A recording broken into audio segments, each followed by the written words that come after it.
We will continue with our study of the book of Revelation. प्रकाशित वाक्य के पुस्तक का आज हम अपना अध्ययन जारी रखेंगे। Today we will focus on chapter 13. आज हम 13 अध्याय की ओर मुड़ेंगे। I encourage you to open your Bibles with you. मैं आप सबको प्रोत्साहित करता हूं कि आप अपने अपने बाइबल को खोलें। Before going to 13, we will just look at a little background towards the end of chapter 12. प्रकाशित वाक्य उसके 13वें अध्याय की ओर जाने से पहले हम 12वें अध्याय का जो अंतिम भाग है उसके संदर्भ को आज देखेंगे। It is 2 weeks before, so some of us may not be remembering. और क्योंकि पिछला अध्ययन हमारा 2 सप्ताह पहले था तो शायद हम में से कुछ लोग शायद उसे याद न कर पाएंगे। Yeah, Satan was described as a dragon. और वहां शैतान की तुलना एक अजगर से की गई है। And that dragon was thrown to the earth. और वो जो अजगर है वो पृथ्वी पर फेंक दिया गया था। And we see the dragon was furious and it persecuted Israel, which is described as a woman with a child. और हम देखते हैं कि वो जो अजगर था वो बहुत ज्यादा क्रोधित हो गया और उस स्त्री को जिसने बेटा जना था वो उसका सताने लगता है, जैसे हमने देखा कि वो स्त्री इस्राएल को दर्शाती है। And later in the verse 17 it's also written that the dragon started making war with the Christians. और 17 वचन में ये भी लिखा है वो जो अजगर है वो मसीहियों के साथ भी लड़ाई और युद्ध करने लगा।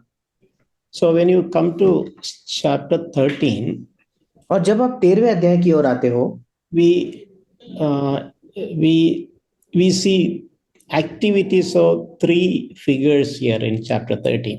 और हम 3 अलग-अलग पात्र हैं जिनके कामों को देखते हैं। One is a dragon which we already saw in chapter 12. एक तो वो अजगर है जिसे हमने पहले ही 12वें अध्याय में देखा है। Dragon, as I mentioned, dragon means Satan. और अजगर जैसे मैंने पहले भी कहा वो शैतान को दर्शाता है। And then we see, we hear about a beast. और उसके आगे हम एक पशु के विषय में पढ़ते हैं। The beast, actually, it is a very powerful global political figure. और ये जो पशु है ये बहुत ही सामर्थ्य से भरा एक पूरे संसार में जिसका प्रभाव है, एक ऐसा राजकीय एक व्यक्ति है या अगुवा है। Yeah, a ruler who has authority to rule many nations of the world. एक ऐसा शासक है जिसके पास ये अधिकार है कि संसार के कई राष्ट्रों पर वो अपना अधिकार करे या अपना राज करे। And the third figure is again described as a beast. और जो तीसरा व्यक्ति है फिर एक बार उसकी भी तुलना उसका भी वर्णन एक पशु की तरह ही किया गया है। Yeah, when we go later we'll understand that third figure is actually a religious figure.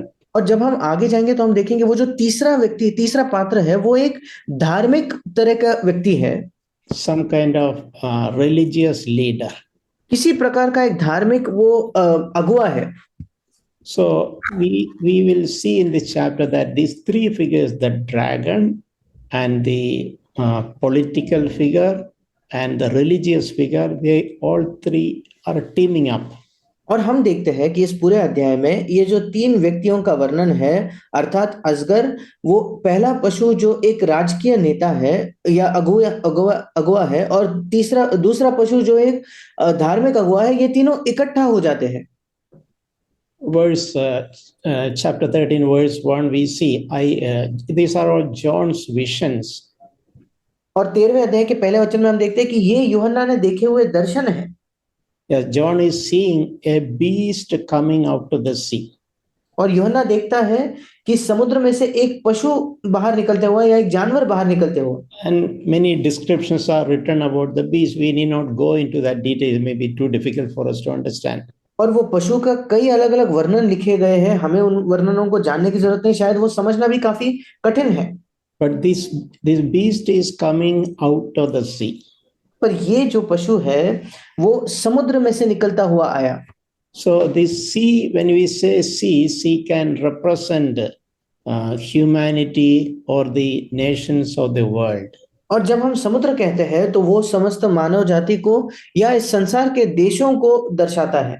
So this beast is actually a man from the world. और ये जो पशु है या ये जो जानवर है ये वाकई में एक मनुष्य है इस संसार का। And we'll understand that this beast, this is actually the picture of the Antichrist. और हम आगे जाके देखेंगे ये जो पशु है ये मसीह विरोधी का एक चिन्ह है। We read in many passages in the scripture about Antichrist. हम बाइबल के अलग अलग वचनों में मसीही विरोधी के विषय में पढ़ते हैं। We read about the rule of the Antichrist. हम मसीह विरोधी के राज या उसके शासन के विषय में पढ़ते हैं। So it is this beast which represent the Antichrist. और ये पशु या ये जानवर है जो उस मसीह विरोधी को दर्शाता है। And this beast, as I mentioned, is a very powerful political leader, ruler. और जैसे मैंने कहा ये जो पशु या जानवर है ये बहुत ज्यादा सामर्थ से भरा एक राजकीय अगुवा है। And in this passage we can see the dragon who is the Satan supporting this ruler or the Antichrist. और इन वचनों में हम देखते हैं जो अजगर अर्थात शैतान है वो इस मसीही विरोधी का समर्थन करता है, उसके साथ वो है। Yeah, chapter 13 verse 2 we read, the dragon gave this beast his power and his throne and great authority. और प्रकाशित वाक्य उसका 13वां अध्याय उसका दूसरा वचन कहता है कि उस अजगर ने अपनी सामर्थ और अपना सिंहासन और बड़ा अधिकार उसे अर्थात पशु को दे दिया। Yeah, so it is a dragon, it is a Satan who gave this beast or this politic Antichrist power. और ये अजगर है या शैतान है जिसने इस पशु को या मसीह विरोधी को अपनी सामर्थ दी। You know that the devil will be happy to give power to those who want power but willing to sacrifice their conscience. और हम जानते हैं कि शैतान उन लोगों को सामर्थ देने के लिए तैयार है जो सामर्थ चाहते हैं पर उसके बदले में अपने विवेक का वो त्याग करने के लिए तैयार है। तो those who want to do the will of the devil, if they are willing to do it, devil will give power. जो लोग शैतान की इच्छा पूरी करना चाहते हैं, अगर वे शैतान की इच्छा पूरी करना चाहते हैं तो शैतान उन्हें अपनी सामर्थ दे देगा। We may remember when Jesus was tempted in the wilderness, the devil showed him everything in this world and offered that I'll give it to you. I can give it. हमें याद होगा कि जब यीशु मसीह उस रेगिस्तान में मरुभूमि में था और जब शैतान ने उसकी परीक्षा ली तो शैतान ने उसे ये कहा कि ये सारा जो संसार है, ये जो राज्य है, इनका वैभव है, मैं तुझे देता हूं। So it's good to keep that in mind. Sometimes devil can tempt us and offer us power. और इसलिए ये अच्छा है कि हम इसे याद रखें, इसे ध्यान में रखें कि शैतान हमें सामर्थ का वो हमें हमारे सामने सामर्थ रख सकता है या हमसे कह सकता है मैं तुम्हें ये सामर्थ देना चाहता हूं। Yeah, devil can give us power, glory, glamour, popularity, etc. ये शैतान हमें सामर्थ दे सकता है, महिमा दे सकता है, लोकप्रियता दे सकता है, लोगों के सामने एक अच्छी छवि वो दे सकता है। And as he tempted Jesus, don't be surprised if he tempt each one of us also. अगर शैतान ने यीशु मसीह की परीक्षा की और उससे प्रलोभित किया तो हमें बिल्कुल चकित नहीं होना है कि वो आपकी और मेरी भी परीक्षा लेगा। And in verse 3 we see that John saw that one of his heads had been slain, and the head had a fatal wound and it was healed. और हम देखते हैं तीसरे वचन में यूहन्ना ने ये देखा कि उसके जो सिर थे उनके उस सिरों में से एक सिर पर एक भारी घाव लगा, मानो वो मरने पर था, और फिर उसका प्राण घातक घाव अच्छा हो गया या चंगा हो गया। It was and the whole earth observed it and they were amazed at the recovery of that beast. और सारी पृथ्वी के लोग उस पशु के पीछे पीछे अचंभा करते हुए चले। So all the world they were surprised and they were amazed at the amazed and followed the beast, right? और वो जो पूरा संसार था वो अचंभित हो गया उस चंगाई को देखकर, उस वजह से वो उस पशु के पीछे चलने लगे। So we can see that it is like a fake, a kind of resurrection, a pretension. और हम देख सकते हैं ये एक नकली पुनरुत्थान के समान, एक नाटक या एक दिखावे के समान है। We know that Antichrist will imitate many things. हम जानते हैं मसीही विरोधी कई चीजों की नकल करेगा। The name itself is Antichrist. उसका नाम ही है मसीह विरोधी। So we can understand, we can assume that Antichrist will also imitate some of the things from the Lord Jesus Christ. और हम समझ सकते हैं और हम इसकी अपेक्षा कर सकते हैं कि मसीह विरोधी मसीह जैसे कई चीजों को करने की नकल करेगा। So he can imitate even things like he was injured, he was dead, but he was resurrected. वो यहाँ तक कि इन चीजों को भी नकल करेगा कि उसे एक घाव हुआ, वो मरने पर था पर वो पुनरुत्थित हुआ, पुनरुत्थान उसका हुआ। And in verse 4, we read the people of the world worship the dragon because he gives authority to the beast. चौथा वचन कहता है, लोगों ने अजगर की पूजा की या आराधना की क्योंकि उसने पशु को अपना अधिकार दे दिया था। The people worship who is a dragon? The devil. People worshipped the devil, not God. और लोगों ने किसकी आराधना की? अजगर की। अजगर कौन है? शैतान है। मतलब लोगों ने शैतान की आराधना की और परमेश्वर की आराधना नहीं की। We may know even now there are people groups very secretly worshipping Satan. There are Satan worshippers all over the world. हम जानते हैं कि आज भी ऐसे झुंड है, ऐसे लोग हैं जो गुप्त में शैतान की आराधना करते हैं। शैतान की ये आराधना करने वाले अलग अलग झुंड है। And it says that people also worshipped the Antichrist, the beast. यहाँ तक कि ये भी लिखा है कि उन्होंने पशु की भी पूजा की या उसकी भी आराधना की। And they will say, who is like this beast? और यहाँ तक लिखा है कि वो कहेंगे इस पशु के समान कौन है? Because this Antichrist will have great power and glamour and glory. क्योंकि इस मसीह विरोधी के पास बहुत ज्यादा सामर्थ, एक वैभव होगा, एक महिमा होगी उसकी। And people will look at, he is a man, but look at and worship him, seeing his amazing glory and glamour. पर जब लोग उसे देखेंगे तो वो है तो मनुष्य, पर लोग उसके ठाट बाट को देखेंगे और उसके महिमा को देखेंगे और उसके वजह से वो उसकी आराधना करेंगे। So what are we seeing here? People are worshipping. On one side they are worshipping the devil, and the other side they are worshipping the Antichrist. और यहाँ हम क्या देखते हैं? एक ओर तो लोग शैतान की आराधना कर रहे हैं, दूसरे ओर वो मसीह विरोधी की आराधना कर रहे हैं। In essence, they are worshipping the devil, and they are worshipping also one man who is a very powerful leader. या अगर हम ये कहें तो एक और तो वो शैतान की आराधना करते हैं, दूसरे ओर वो एक ऐसे मनुष्य की आराधना करते हैं जो सामर्थ से भरा एक अगुआ है। And devil is someone who always so passionate about receiving worship. और शैतान हमेशा से आतुर रहा है, तीव्र उसकी लालसा रही है कि वो लोगों से आराधना को खुद के लिए प्राप्त करे। That is the very reason he wanted to compare himself, even wanted to be above God. That is why he became a devil, first of all. यही कारण था कि उसने अपने आप की तुलना परमेश्वर की, यहाँ तक कि वो परमेश्वर से भी ऊंचा होना चाहता था और इसी कारणवश वो शैतान बना। So as I mentioned, what a amazing thing it is. He had the courage to tempt even Jesus to worship him, fall down and worship him. और जैसे मैंने कहा, उसका कितना साहस है कि यहाँ तक कि वो यीशु मसीह को भी जाकर कहता है कि तुम मेरे सामने गिरकर मेरी आराधना करो।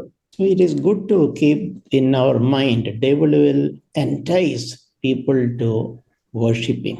और ये अच्छा है कि हम इस बात को अपने मन में रखें कि शैतान लोगों को लुभाएगा, उनको प्रलोभित करेगा कि वे उसकी आराधना करें।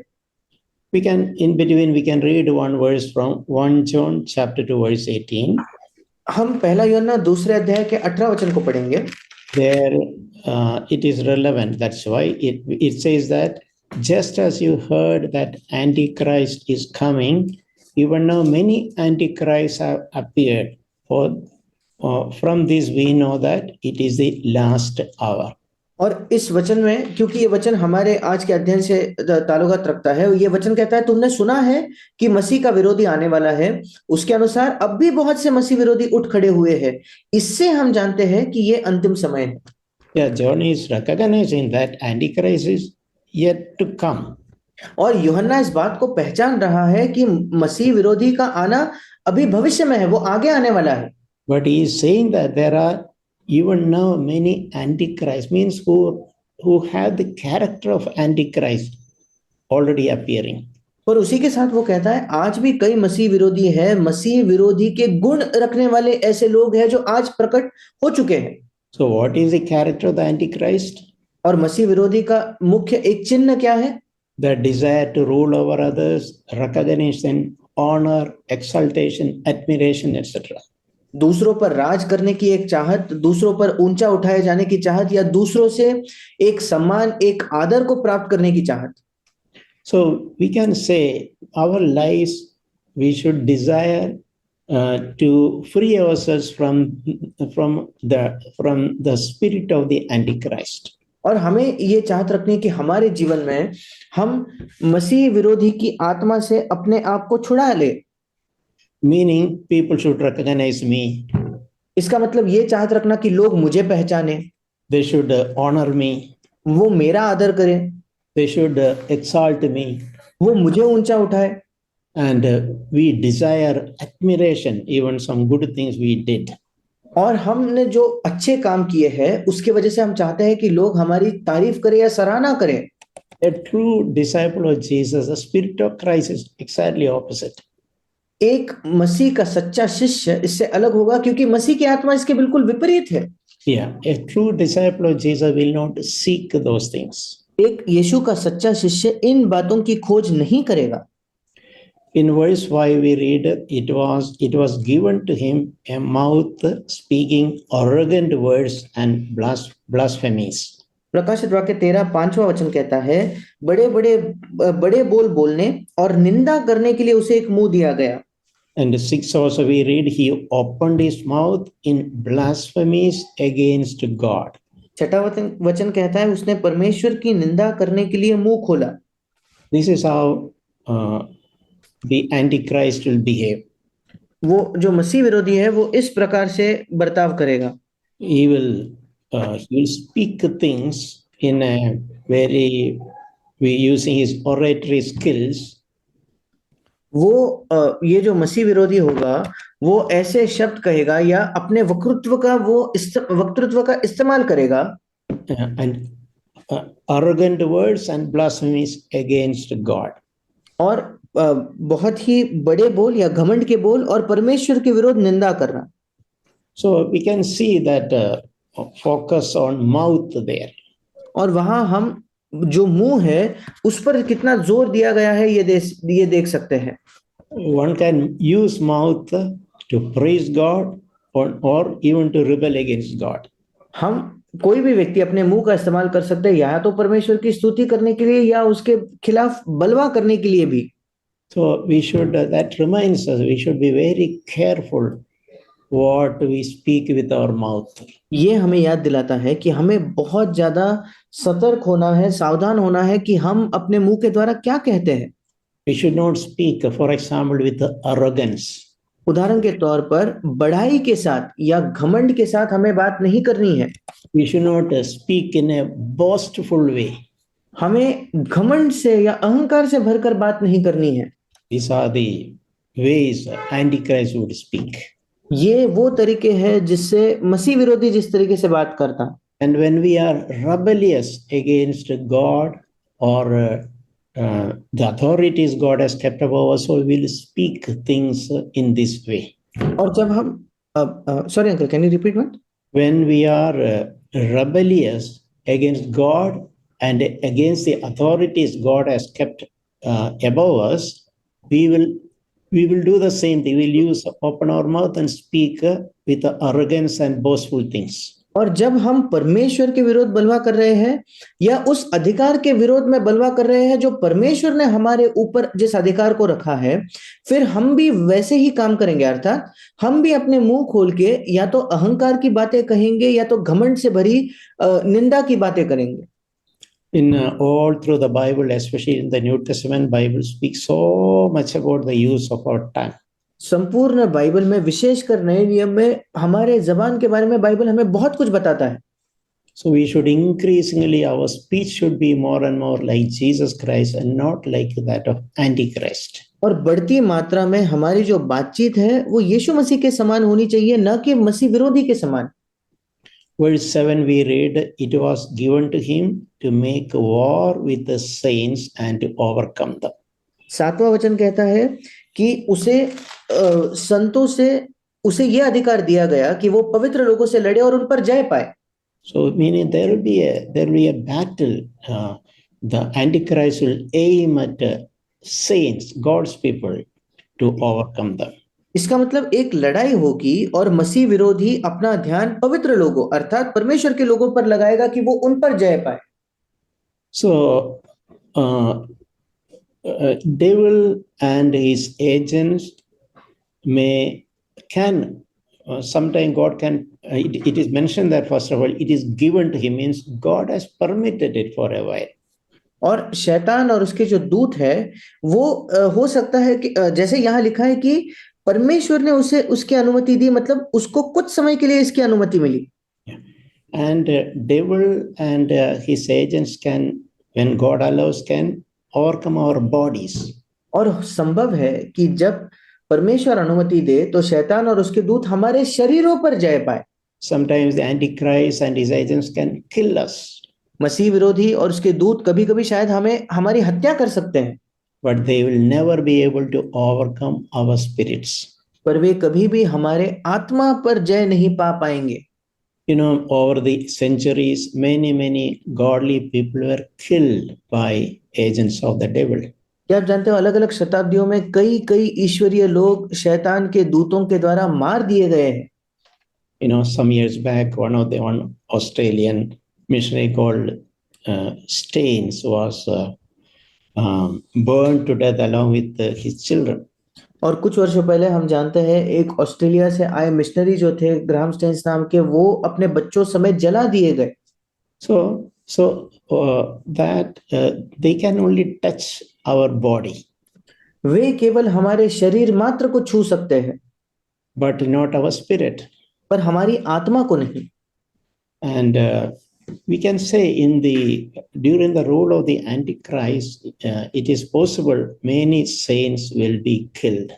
और हम कह सकते हैं कि जब मसीह विरोधी इस पृथ्वी पर शासन करेगा, राज करेगा, तब कई मसीही पवित्र लोग मार दिए जाएंगे। Because what we read is that the Antichrist will make war with the saints to overcome them and to overcome them. क्योंकि हम यहाँ पढ़ते हैं कि मसीह विरोधी पवित्र लोगों से लड़ेगा और उन पर जय पाएगा। Yeah, but the overcomers will be standing for Jesus bravely even when they face challenges and even they face death. पर जो जय पाने वाले लोग हैं, जयवंत लोग हैं, वो यीशु मसीह के प्रति निष्ठा में खड़े होंगे जब वो कठिनाइयों का सामना करते हैं तब भी और मृत्यु का सामना करते हैं तब भी। True believers, true disciples of Jesus know that the end is the death is only, even if we need to die, we'll die for Jesus. और जो सच्चे विश्वासी या सच्चे मसीही है वो ये जानते हैं कि चाहे उन्हें मरना क्यों ना पड़े, वो यीशु के लिए मरेंगे। In any way, one day we all of us are going to die. क्योंकि किसी भी हालत में एक दिन हम में से हर एक व्यक्ति की मृत्यु होने ही वाली है। So instead of dying by an accident or by sickness, it is better to die if that is our calling for the name of Jesus. किसी दुर्घटना में मरने की वजह से या किसी बीमारी की वजह से मरने की वजह से बेहतर है कि हम मसीह के नाम के लिए मरे, अगर वो उसकी चाहत है तो। Probably that calling is limited for very few people. और शायद ये जो बुलाहट है मसीह के नाम के लिए मरना, ये बहुत कम लोगों की बुलाहट होगी। But we should never be afraid of death for the name of the Lord. पर प्रभु के नाम के वजह से, प्रभु के नाम के लिए मरने से हमें कभी भी भयभीत नहीं होना है। Fearing death or persecution, we should never think of compromising or betraying or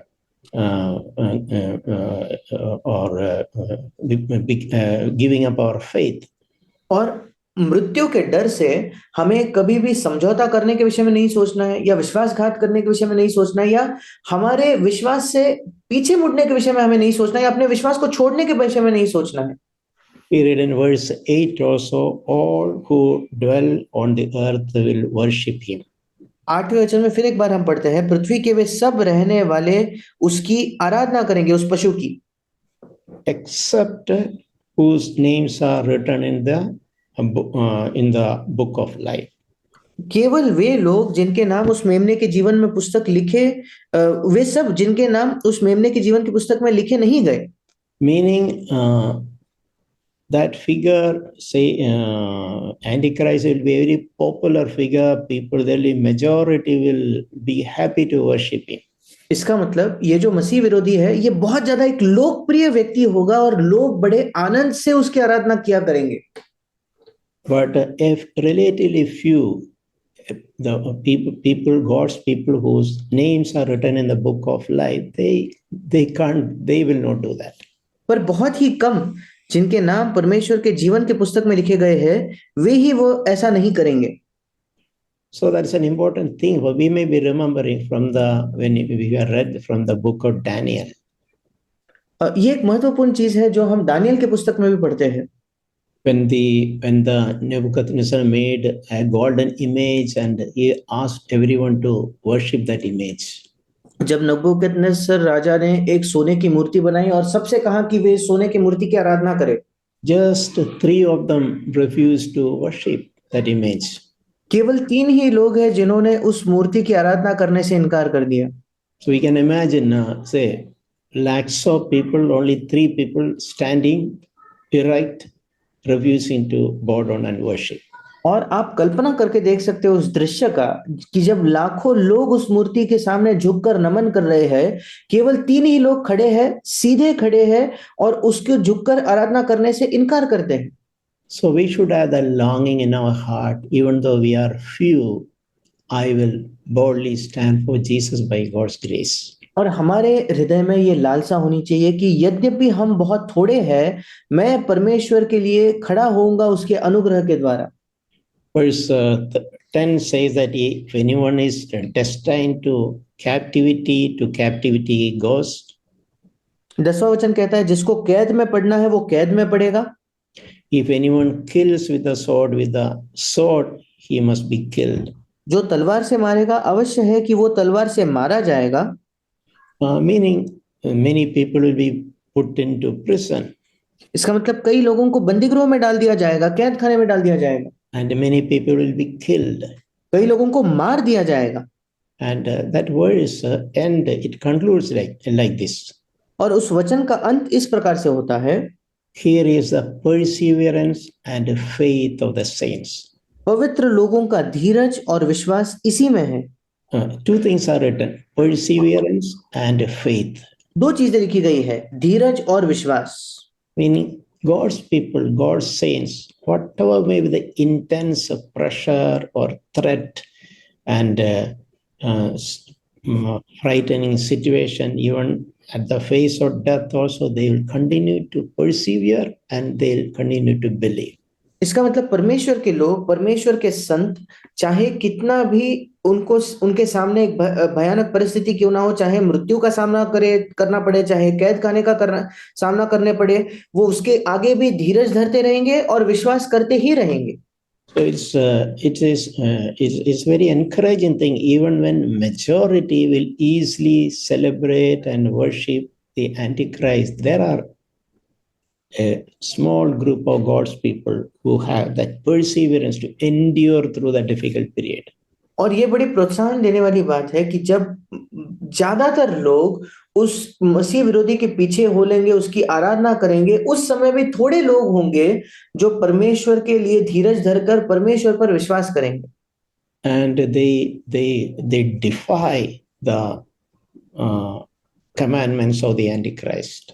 और जो मसीह विरोधी है उसके आज्ञाओं का वो बिल्कुल उल्लंघन करते हैं, उसकी अवज्ञा करते हैं, उसके विरुद्ध खड़े होते हैं। And they are willing to stand up against the Antichrist during those period of great tribulation, we can say. महाक्लेश का जो समय है, उस समय में भी वे मसीह विरोधी के विरोध में खड़े होने के लिए तैयार होते हैं। We can, keeping it here, we can turn to a passage in Luke chapter 21.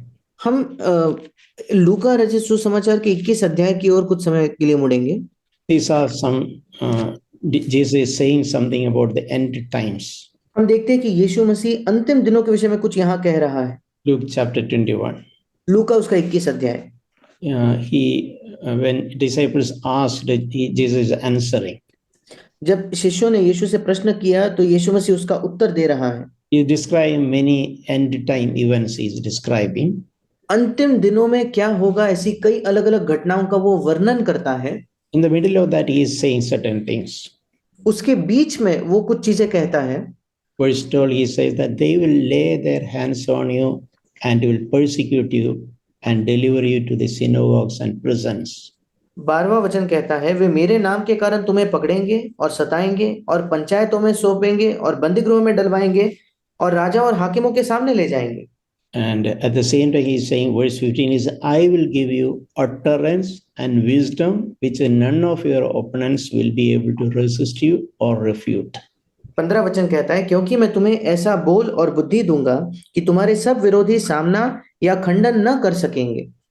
Meaning, even when we are facing a very difficult situation, Holy Spirit will take care, give us grace and power, and give us courage to speak what words to speak.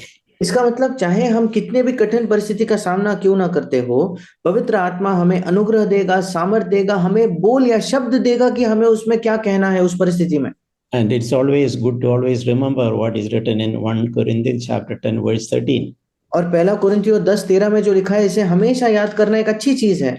God will never test any one of us beyond what we are able to bear, but He will always provide a way of escape. परमेश्वर कभी भी हमें अपने सामर्थ्य से बाहर परीक्षा में न पड़ने देगा और हर परीक्षा के साथ निकास भी करेगा। So verse 16 we read, you will be betrayed even by your parents and brothers and relatives and friends, that they may put some of you to death. लूका 21:16 कहता है, तुम्हारे माता पिता और भाई और कुटुंब और मित्र भी तुम्हें पकड़वाएंगे, यहाँ तक कि तुम में से कुछ को मरवा डालेंगे। And 70 we read, you will be hated by all because of my name. 17 वचन कहता है, मेरे नाम के कारण सब लोग तुमसे बैर करेंगे। Yeah, during the end times, lot of difficult time will come. अंत के दिनों में बहुत ज्यादा कठिन समय आएंगे। But God will prepare. Holy Spirit, we are God's children. He will prepare, He will empower us to face all those. पर परमेश्वर हमें तैयार करेगा, परमेश्वर और पवित्र आत्मा हमें सामर्थ देगा कि हम उन परिस्थितियों का सामना कर सकें। We only need to be faithful in little things that is entrusted to us. हमें केवल उन छोटी चीजों में विश्वास योग्य होना है जो हमें सौंपी गई है। So why I came to this passage, verse 19 says that by your endurance you will gain your lives.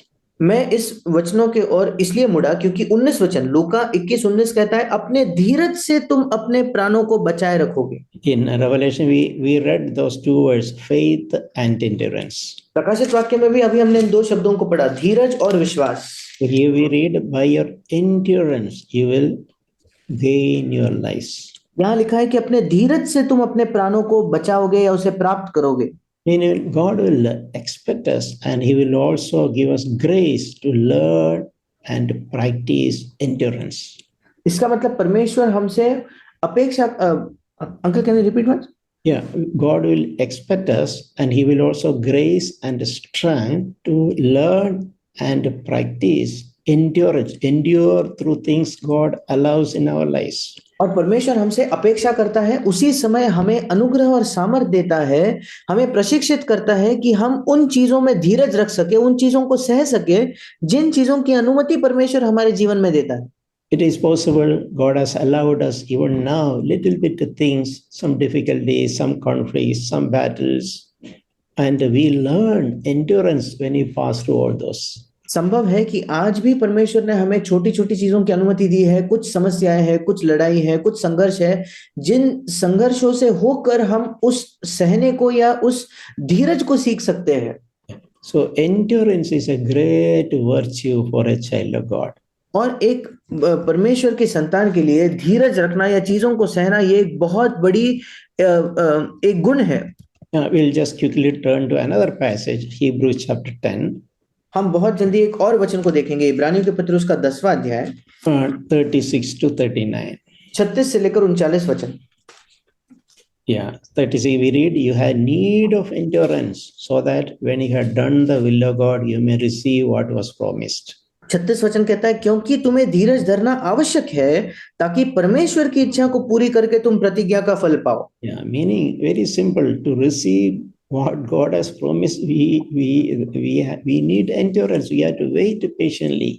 इसका मतलब जो परमेश्वर ने जिस बात की प्रतिज्ञा दी है उसे प्राप्त करने के लिए हमें धीरज की जरूरत है। हमें बहुत समय तक उसका धीरज रखकर उसे प्राप्त करना है। And verse 38 we read, my righteous one live by faith. और 38 वचन कहता है, मेरा धर्मी जन विश्वास से जीवित रहेगा। So again, these two things are coming, endurance and faith. और फिर एक बार ये दो चीजें यहाँ आती है, धीरज और विश्वास। Very, very important for us.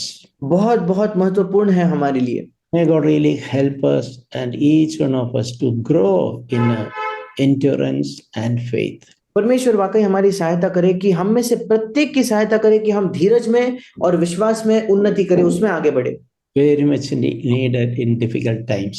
कठिन समयों में इन दो चीजों की बहुत ज्यादा आवश्यकता होगी। We'll come back to Revelation.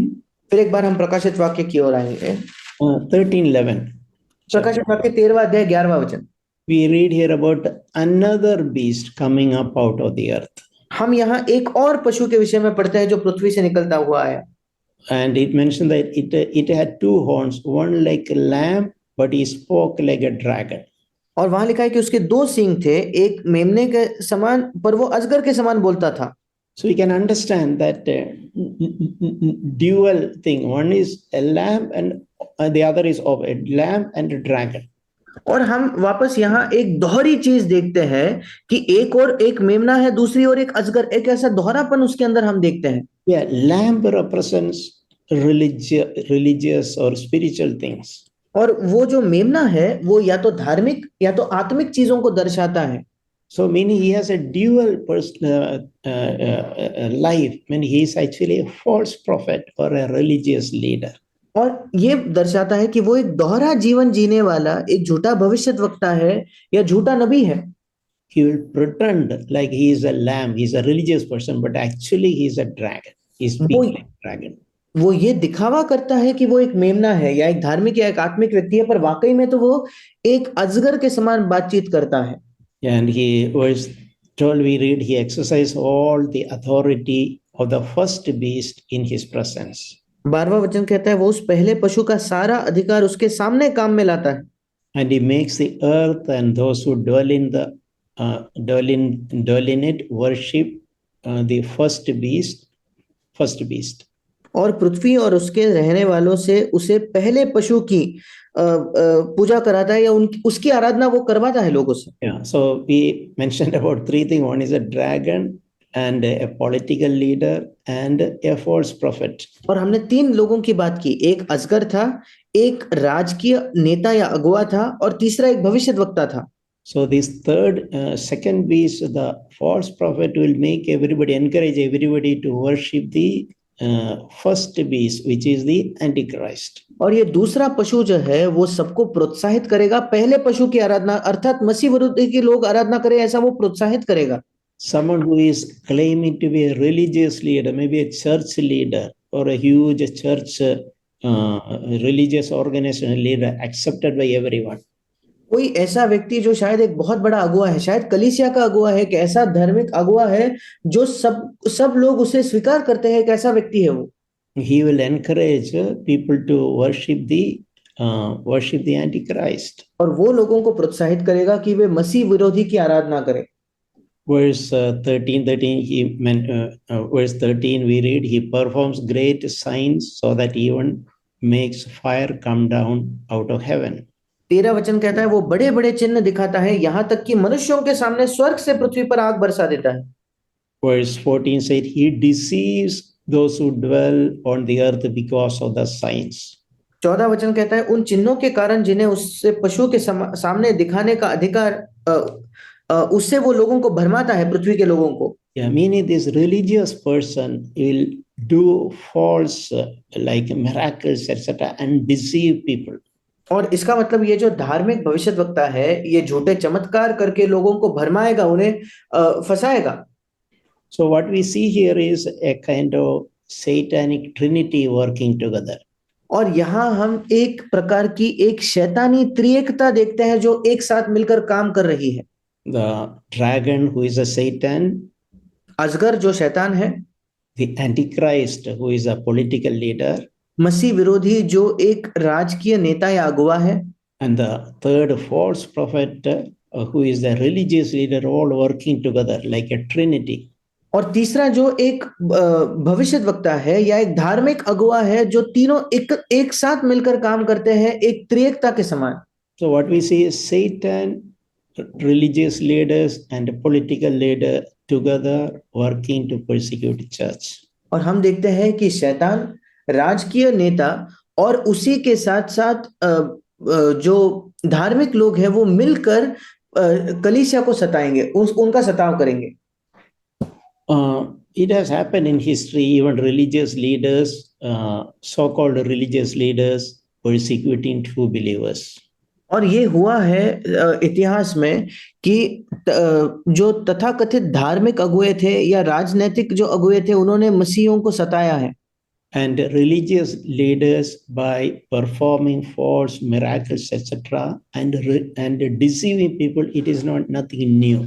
और धार्मिक अगुए चमत्कारों के द्वारा लोगों को भरमाकर उन्हें फंसाना ये कोई नई बात नहीं है। Even India, it happens even today. Bharat में आज भी ये सब होता है। And many foolish people are deceived by the so-called miracles. और कई मूर्ख लोग हैं जो इन तथाकथित जो चमत्कारों के द्वारा धोखे में आ जाते हैं, भरमा जाते हैं। We can quickly visit Acts chapter 8. हम बहुत जल्दी से प्रेरितों के काम उसके 8वें अध्याय की ओर मुड़ेंगे। It mentioned about a person called Simon, Acts chapter 8, 9 to 11. और यहाँ शमौन नामक एक व्यक्ति के विषय में लिखा है, प्रेरितों के काम 8वां अध्याय 9 से लेकर 11 वचन। He was formerly a man practicing magic. वो एक जादूगर व्यक्ति था जो पहले जादू किया करता था या जादू टोना किया करता था। And astonishing people through his magic. और अपने जादू के द्वारा लोगों को चकित किया करता था। And what people are talking about him? और लोग उसके विषय में क्या कहते थे? Verse 10, he said, this man is what is called the great power of God. 10वां वचन, लोग उसके विषय में कहते थे ये मनुष्य परमेश्वर की वो शक्ति है जो महान कहलाती है। Many people followed him. कई लोग उसके पीछे हो लिए।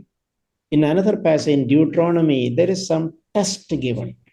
एक और वचन में, व्यवस्था विवरण में एक परीक्षा मानो दी गई है। I am not reading those passages. It is Deuteronomy chapter 13, 1 to 3. व्यवस्था विवरण उसका 13वां अध्याय 1 से लेकर 3 वचन।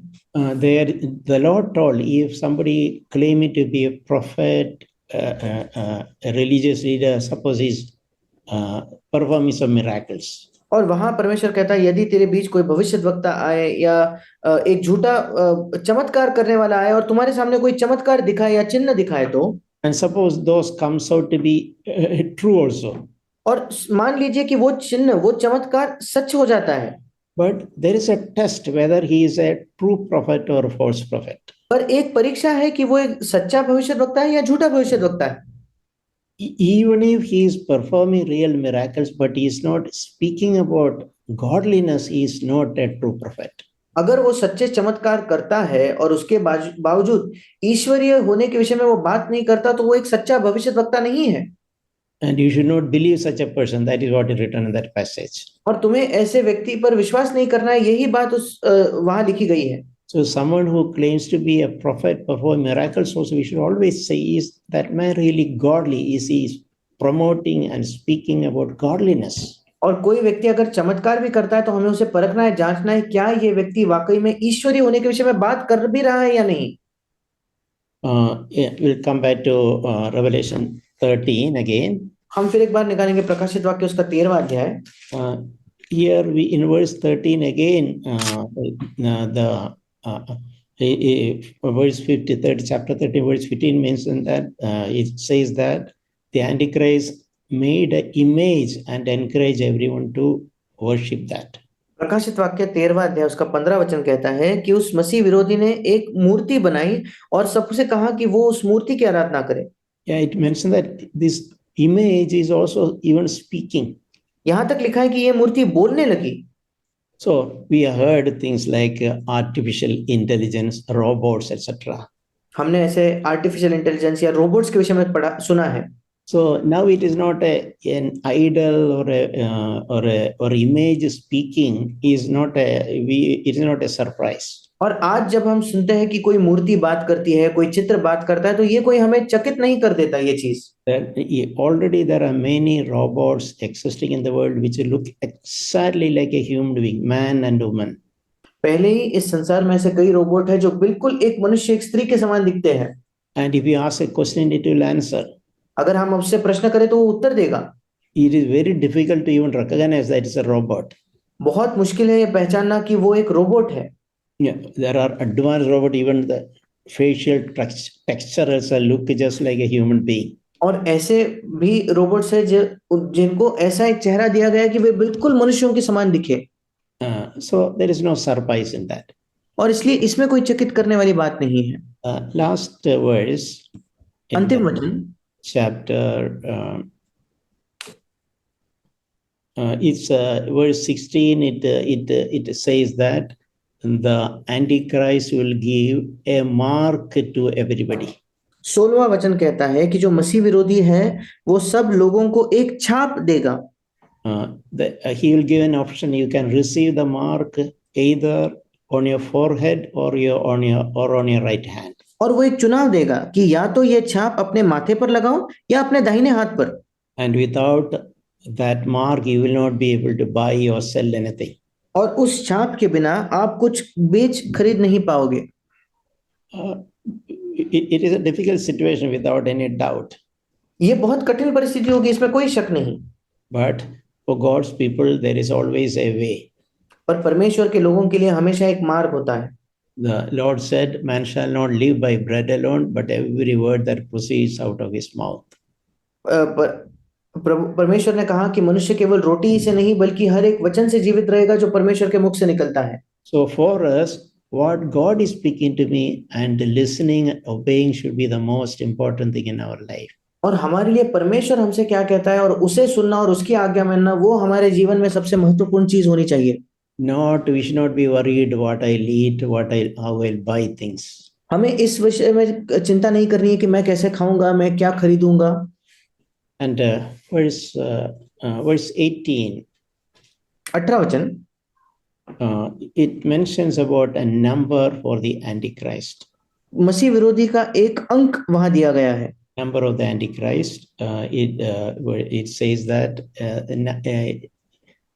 the number is that of a man. और वहां लिखा है कि वो जो अंक है वो मनुष्य का अंक है। And this number is 666. और वो अंक है 666। We don't know all the meaning of that numbers. हम इस अंक का पूरा अर्थ नहीं जानते। It's mentioned that it is a number of a man. ऐसा लिखा है कि वो एक मनुष्य का अंक है। So I am closing here. So in summary, और अंत में what we learn from this passage is we should be ready to stand for the Lord even when the devil and his agents unleash persecution. हम इस वचन से ये सीखते हैं, इस अध्याय से ये सीखते हैं कि हमें परमेश्वर के लिए खड़ा होने के लिए तैयार होना है तब भी जब शैतान और उसके दूत हमारे विषय में सताव लाएंगे, हमारे विरोध में सताव लाएंगे तब भी। Yeah, such things will increase and culminate to the rule of the Antichrist in this world. ऐसे चीजें बढ़ेंगी और इनका अंत तब होगा जब मसीह विरोधी का उसका शासन, उसका राज आएगा इस संसार में।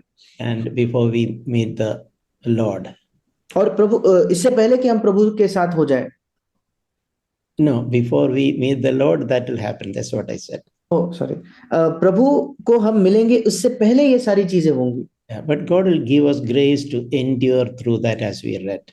पर जैसे हमने पढ़ा, परमेश्वर हमें अनुग्रह देगा कि इन चीजों को हम सह सके या उसमें धीरज रख सके। So we should preserve this desire to endure till the end without giving up. और इसलिए हमें अपने अंदर ये इच्छा रखनी है कि हम अंत तक धीरज धरे रखे, हार न मानते हुए। And other thing we have to be careful about is a deception that will multiply during this period. और दूसरी चीज जिसके विषय में हमें सतर्क होना है वो है धोखा, जो इन दिनों में बहुत ज्यादा बढ़ जाएगा। May God help us. परमेश्वर हमारी सहायता करे। आमीन।